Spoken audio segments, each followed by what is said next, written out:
Hello everyone. Today is July 24th, 2010. This is Global Government News and I am Darko. Thank you for joining me in this video series of a news blitz. And we're going to start off with the economy. This article's title is Europe's Big Banks Pass Stress Test. And it's kind of funny because it says most of Europe's biggest banks passed stress tests aimed at shoring up confidence in the region's economy, officials said Friday. And then you go and read another article, and you read this: 7 EU banks fail stress tests. 7 of the 91 European banks that underwent the stress test have failed the health checks, the Committee of European Banking Supervisors has said. They include 5 Spanish banks. The other 2 are Germany's banks and a Greek bank. And this is from July 23rd, 2010. Both those articles were from July 23rd, 2010. And then this article is from today, July 24th. And it just says, in Europe, bank stress test question. While the European Union seems relieved over the results of a stress test on the performance of European banks, analysts have questioned the test's toughness to uncover faults. So it was kind of conflicting reports here coming out of the EU. Of course, they're going to say, hey, they passed the stress test, and then other sources are looking at it and saying, well, they failed, and then now they're kind of stepping back saying, well, we're not really sure. But don't worry, the U.S. Treasury Department's secretary says the economy is gradually improving. That's right, Timothy Geithner is saying that everything is good to go. U.S. economy is gradually improving after the financial crisis. So that I talked to businesses across the country, and I would say that is a general view, an economy that's gradually getting better.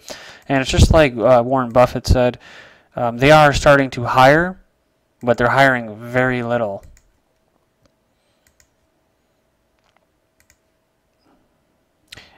You have a lot of stuff going on now with housing prices not going up, a lot of humongous growth in foreclosures, unemployment still, the real unemployment around 18 to 20%, not getting any better. The deficit is out of control. And just reading another article earlier today, it seems as though the powers that be may finally jack up these oil prices in order to help the value of the dollar to prop it up artificially, get more people suckered into this second heist that will take place as we head into this hyperinflationary period over the next 4 or 5 years. So while everybody's getting suckered in and the banks still aren't lending or helping out people to stay in their homes, you know, to repackage their loans and that so they can stay in their homes. No, they're just not lending so that they can stay, so they can pass the stress tests, right? These banks. It's a bunch of bullshit. It's a heist. It's a robbery. And this article, Bernanke open to new steps to keep recovery going. And after the heist was carried out on the American taxpayer and consumer, the Federal Reserve was granted dictatorial powers, and the banking system. Says Federal Reserve Chairman Ben Bernanke told Congress Wednesday the economic outlook remains, quote, unusually uncertain, and the central bank is ready to take new steps to keep the recovery alive if the economy worsens. But there is one thing that is certain: the government keeps spending money that they don't have. They're spending way more than they have coming in, and the people don't have any work. So I don't know how they're going to pay for taxes once they try to increase them. And so the only thing that really does seem certain is coming closer and closer to this hyperinflationary period. You keep hearing that we're in a deflationary period and that, and I recommend checking out some other financial forecasters and people who on YouTube have more knowledge on the situation than I do. I kind of look at the general overall picture of things, and I've been paying attention to the whole economic situation since probably the summer of 2008. So I am by no means an expert in monetary policy or economics. I just try to follow it the best that I can. I think that it's overcomplicated for a reason. Everything is it's to the average person. They don't know what the hell is going on, and I think I have a grasp of what's going on. But like I said, it's a Keynesian style economy. It's not based off Austrian economics. That's the main, most important part that I know, and that the Keynesians they do like inflation, and it's not a very sustainable system so long as people aren't going to bail them out. But they are bailing them out, and that's what a corporatist system is you just keep these bubbles, and you keep using tax dollars to keep them propped up. And the private industry gets rewarded for failure, but it's not really about failure. It's about fraud, and it's about stealing, and it's about getting rewarded for stealing. And I just wanted to kind of more of just pose a question to anyone that's more privy to this subject. Is when I was reading down here talking about interest rates and that, and how he's going to guarantee to keep interest rates low.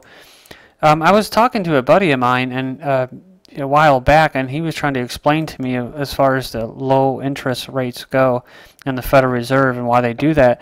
And he was, if I remember correctly, he was trying to explain how the Federal Reserve, and basically we all know that it's a private banking cartel, a cartel of private banks, and that they keep the interest rates artificially low to give consumers the impression that people are borrowing, maybe to encourage borrowing.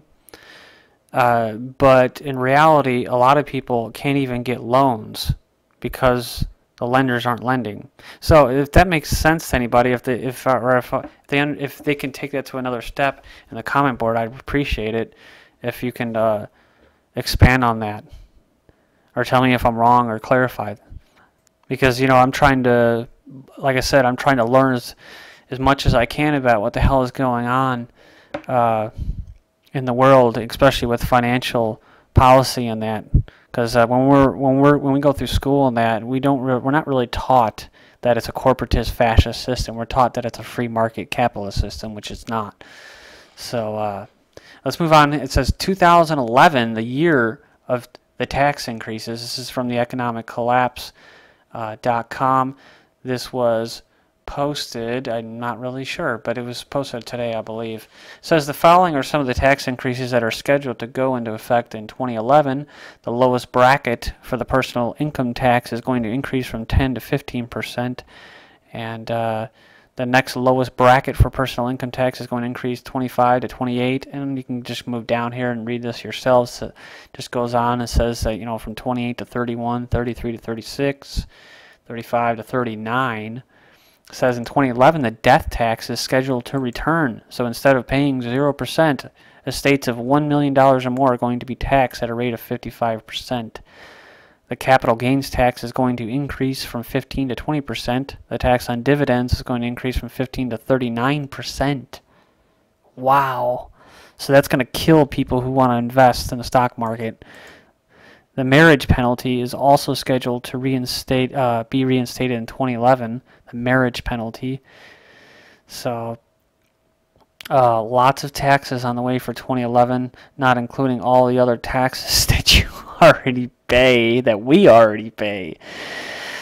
So for all of those that propose stateless society, that is no government, you can either pay for services voluntarily and have competition, or you can give it to a monopoly called the government, where there is no competition and there's no incentive to be efficient, and they're taken from you by gunpoint. And if you don't like if you don't like the quality of the service, well, then you can just go to the devil. So join me on the next part of this video series in this July 24th News Blitz. Thank you.